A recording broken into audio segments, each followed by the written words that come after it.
नमस्कार दोस्तों, बहुत बहुत स्वागत है आप सबका हमारे YouTube चैनल मिक्स ज्ञान में। और आज हम मुलाकात के लिए पहुंचे हुए हैं वृंदावन से। हमारे महाराज जी आए हुए हैं राजनांदगांव घूमने के लिए। तो महाराज जी, पहले तो आप अपना नाम बताइए। राधेश्याम, मेरा नाम प्रेम नारायण शास्त्री है और मैं वृंदावन में रहता हूँ जी। बांके बिहारी की जय। तो चलिए कुछ छोटी जानकारियां चाहते हैं। एक्चुअली क्या होता है कि छत्तीसगढ़ से या हमारे आसपास के शहरों से कई लोग जो वृंदावन जाना चाहते हैं, वो वृंदावन आसानी से कैसे पहुंचे, वहां रुकने की उत्तम व्यवस्था क्या होनी चाहिए, वहां खाने के लिए एक अच्छी व्यवस्था क्या हो सकती है, उन छोटी छोटी बातों की जानकारी आज हम महाराज जी से लेने वाले हैं। तो सबसे पहले हमें ये बताइए महाराज जी कि वहां हम पहुंचे कैसे, सबसे आसान तरीका क्या है वहां पहुंचने का? आप इधर से ट्रेन से भी जा सकते हैं। जी, ट्रेन के माध्यम से और अपना कोई फ्लाइट के माध्यम से भी। तो जैसा कि उन्होंने बताया कि दिल्ली और बड़े शहरों से कनेक्टिविटी है हमारे वृंदावन की। आप यहाँ से पहले दिल्ली पहुंचेंगे या दिल्ली से आप जाएंगे मथुरा। तो दिल्ली से जो मथुरा की दूरी है वो क्या है महाराज जी? महाराज जी वो 150 किलोमीटर का दिल्ली से जो मथुरा की दूरी है 150। और मथुरा से वृंदावन की दूरी 15 किलोमीटर। 15 किलोमीटर। तो जैसे हम मथुरा पहुंच चुके हैं, तो मथुरा से हमें जाना है मान लो वृंदावन। तो वहां से आपने जैसे बताया 15 किलोमीटर, तो वहां से जाने की क्या साधन है वहां पर? वहाँ से टेम्पू वगैरह भी चलते हैं और बस चलवाई है इलेक्ट्रिक वाली, उनसे भी बहुत बढ़िया अच्छी सुविधा है। एसी है, टोटल एसी बस है। जी। उनसे भी आप तो जो आपके योगी आदित्यनाथ जी हैं, हाँ। उन्होंने, मैं ऐसा सुना हूँ कि बहुत ज्यादा वहाँ डेवलपमेंट कराए हैं। हाँ, बहुत उसके बारे में कुछ बताइए। पहले से बहुत बढ़िया है और बिल्कुल सजा रहे हैं वृंदावन को। एक नंबर रेलिंग वगैरह भी लगवाई, परिक्रमा में भी बहुत काम किया है। अच्छा। और नए घाट वगैरह बनवाए हैं। अच्छा जी। तो वहाँ और घूमने के क्या क्या और जगह हैं? जैसे बांके बिहारी मंदिर जो पहले मैंने सुना है, उसके अलावा हम वहाँ जा रहे हैं तो सबसे ज्यादा मंदिरें वहाँ हैं, तो सबसे पहली मंदिर हमें कौन से क्रम रखनी चाहिए घूमने के लिए? देखो महाराज जी, अगर आप जा रहे हो तो पहले तो बांके बिहारी मंदिर ही जाना है जी, क्योंकि वो मेन मुख्य मंदिर है बांके बिहारी जी का। जो प्रकट मूर्ति है, जो स्वामी श्री हरिदास जी ने निधिवन जी में तपस्या करके बिहारी जी को प्रकट किया है। और मंदिर भी है, राधा वल्लभ है, राधा रमन है जी। इस्कॉन वाटिका प्रेम मंदिर के बारे में मैंने सुना है। हाँ, वो भी है जी। पर जो मेन मुख्य मंदिर है ना, राधा वल्लभ, राधा रमन और राधा दामोदर, गोपेश्वर। अगर वहाँ जैसे हम जाते हैं तो कौन सा ऐसा स्थान है जहाँ हमें रुकने के लिए सबसे आसान होगा, जहाँ रुक करके हम बाकी जगहों को हम आराम से घूम पाए? बहुत से हैं, वो गेस्ट हाउस वगैरह है, भवन है, आश्रम है। जी। जैसे आपकी जो आपका जैसा बजट हो वैसे में आप रह सकते हैं। मुझे ये जानकारी मिली थी जैसे कि अपन अगर बांके बिहारी मंदिर के आसपास अगर रुकते हैं तो वहां पर से पूरे शहर के मंदिरों को घूमना आसान है। हाँ, बिल्कुल है। और वहां से जो इस्कॉन टेम्पल है या प्रेम मंदिर है, उसकी दूरी क्या होगी महाराज जी? वो 3 किलोमीटर। 3 किलोमीटर के आसपास। 3 किलोमीटर के आसपास की रेंज में सब मंदिर है। होली में जो हमारे मित्रगण भाई जाना चाहेंगे, तो होली वहाँ की वृंदावन की बहुत फेमस है, उसके बारे में कुछ बताइए यहाँ पे। क्या है महाराज जी, हमारे जो वृंदावन की ब्रज की होली होती है ना, वो 41 दिन होली चलती है। अच्छा। हाँ, ब्रज की होली 41 दिन की होती है, जो कि बसंत पंचमी से स्टार्ट होके होली वाले दिन तक खेली जाती है। अच्छा। और 41 दिन तक किसी भी आप मंदिर में चले जाओगे ना, तो उसमें आपको गुलाल पड़ना तय है, भीग कर आओगे। हाँ। और ऐसा मैंने सुना है कि वहाँ का गुलाल का जो रंग है वो कई दिनों तक हमारे उसमें रहता है शरीर में। हाँ, बिल्कुल। अच्छा। जी। तो अब जैसे कि होली के बारे में डिस्कस हो गया, और होली भी एक प्रकार की नहीं होती है उधर। लड्डू की होली होती है, लठमार होली होती है बरसाने की। दाऊ जी का जो हुरंगा होता है ना, उसको ब्रजवासी लोग हुरंगा बोलते हैं। उससे बड़े बड़े पंखों से गुलाल वगैरह उड़ाया जाता है। और फूलों की होली भी होती है। तो जो हमारे ठाकुर जी पहले जो होली खेलते आ रहे थे, वो भी आज इसी प्रकार चलती आ रही है और सब ब्रजवासी लोग उसको बड़े उल्लास से मनाते हैं। मैं ऐसा ज्यादातर सुनता हूँ कि जो आपकी वहाँ की बोली होती है वो उसमें मिठास तो है, साथ में बहुत हार्ड भी है। ऐसा किसी बाहरी व्यक्ति आ जाए ना, कहीं से आते हैं, तो उनको ऐसा लगता है, पर वो ऐसा है नहीं है। ब्रजभाषा है वो थोड़ी खड़ी भाषा है। अगर आपके सामने हम बोलेंगे प्रेम से आपसे, पर आपको ऐसे लगेगा कि हमसे थोड़े गुस्से में बात कर रहा है ऐसे। अच्छा। पर वो ऐसा कुछ नहीं है। साहित्यिक खड़ी भाषा होने के कारण हाँ। वो हमें लगता है कि थोड़ा कड़वा बोल रहे हैं। हाँ, पर वो भाषा उधर की ऐसी है। अच्छा जी। और रुकने की उत्तम व्यवस्था के बारे में हम कुछ बताइए। रुकने की वो एसी रूम भी अवेलेबल है, नॉन एसी होटल्स हैं और जितने भी सारी चीजें हैं। हाँ, भवन वगैरह है, आश्रम भी है बहुत से। अच्छा। हाँ, एक आध आश्रम जिसमें सस्ता कुछ मिलता है तो कुछ आपकी जानकारी? हाँ, राठी भवन है, हाँ। उसमें भी है, बढ़िया रूम है। और ये फोगला आश्रम है, उसमें भी आप जा सकते हो। अच्छा। हाँ। और खाना जैसे अपने को खाना है? खाना मिनिमम है हमारे। हाँ। खाना मतलब जैसे मतलब आपको खाना है वैसे खाना मिल जाएगा। अच्छा। 100-150 थाली, 100-150 रुपया हाँ, थाली जो हमारे तरफ चलती है वो उतने से लेकर VIP जितने तक खा सकते हो। अच्छा अच्छा अच्छा।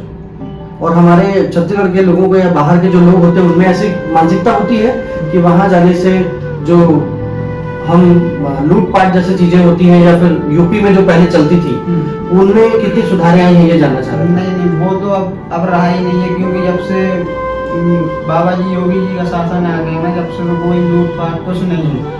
और अपने उससे घूमा करो, ना कि ये कि गाइड वगैरह ये वो, ये अपने आप जो घूमोगे ना तो वो सही रहेगा, उससे ना कोई आपको लूटेगा ना कुछ। गाइड अगर आपने ले लिए तो फिर भाई कुछ भी हो सकता है। हाँ, गाइड थोड़ा सा आपको महंगा पड़ सकता है ये कहें। और ये जानना चाह रहा था कि सबसे अच्छा मौसम या सबसे अच्छा महीना या समय कौन सा हो सकता है? बरसात, गर्मी और ठंडी में से जो सबसे अच्छा समय है वृंदावन जाने का वो कौन सा रहेगा? सबसे अच्छा महाराज जी महीना है जो फरवरी और मार्च का है। अच्छा।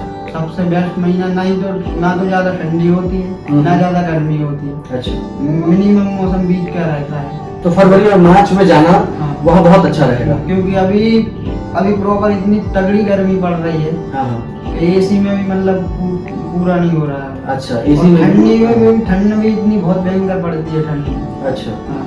तो फरवरी और मार्च का जो समय है वो बहुत बेस्ट, वो सबसे अच्छा समय है घूमने के लिए। और जो मदन मोहन जो वो था, जो भूत बंगला जिसको कहा जाता है, उसके बारे में कुछ बताइए। मदन मोहन मंदिर है जो ग्वालियर के राजा ने बनवाया था जी। उधर से उस मदन मोहन जो मंदिर है ना वो 7 खंड का है जी। जब औरंगजेब ने पूरे भारत के मंदिरों पे वो तोड़ा ताड़ी की है ना जी, जब उसने 3 खंड गिरा दिए थे ऊपर से जी। अब वो केवल 4 खंड का मंदिर है, वैसे 7 खंड का होता था।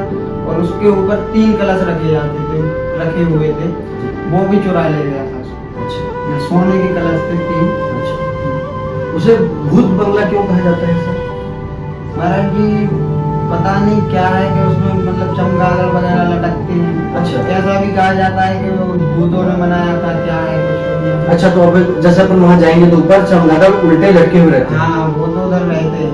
अच्छा अच्छा। मतलब 500-800 की तादाद में आपको मिलेंगे। अच्छा जी।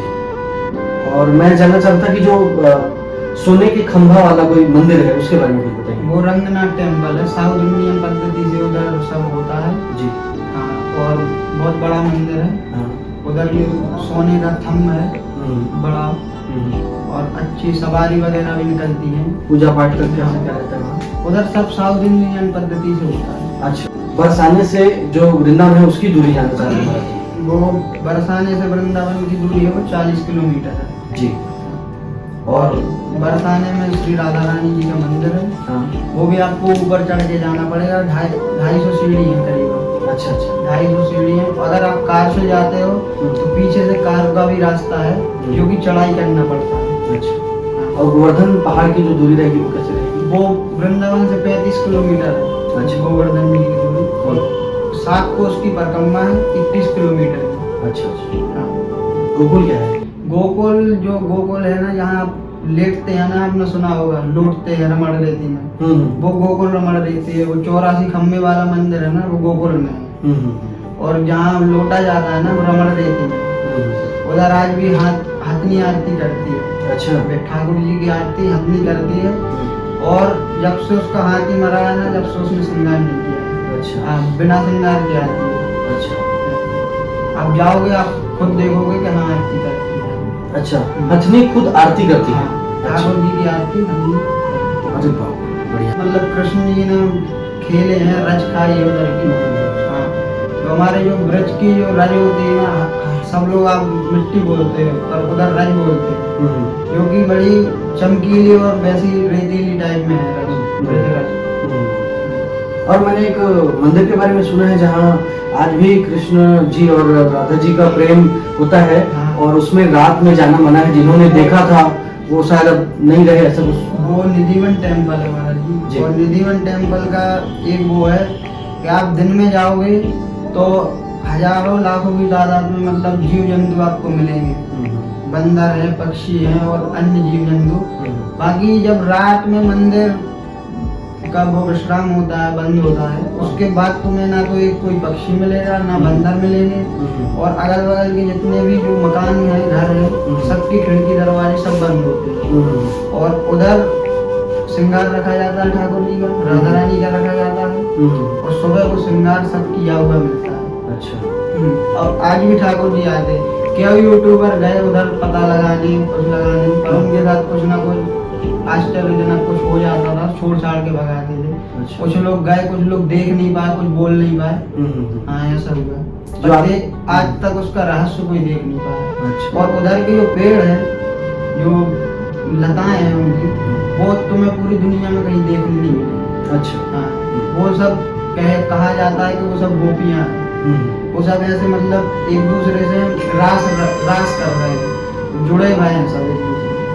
और वैज्ञानिक भी उस पेड़ों का मतलब पता नहीं लगा पाए कि ये पेड़ है किस चीज का और कहाँ से मतलब ये आए, क्योंकि ऐसे पेड़ कहीं और देखने को मिला ही नहीं है, जीवन जी में पेड़। चलिए, जानकारी महाराज जी से बहुत अच्छा मिला है, और साथ में इनका सहयोग रहेगा। मैं इनका कांटेक्ट नंबर डिटेल वगैरह कुछ इनका डाल दूंगा डिस्क्रिप्शन में। आप अगर जाना चाहें और आपको अगर किसी प्रकार की कोई समस्या आती है तो महाराज जी हमारे दर्शकों को आप सहयोग करिएगा।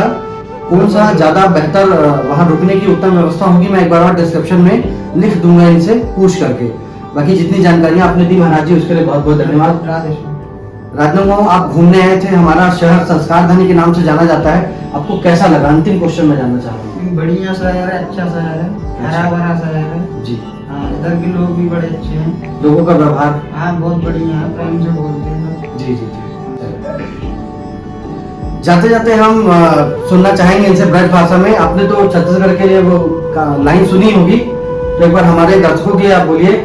हमारे जी बहुत आते हैं छत्तीसगढ़ के लोग, और हमारे भी पहचान के हैं, तो वो बोलते हैं कि छत्तीसगढ़िया सबसे बढ़िया। वाह, छत्तीसगढ़िया सबसे बढ़िया, वाह वाह।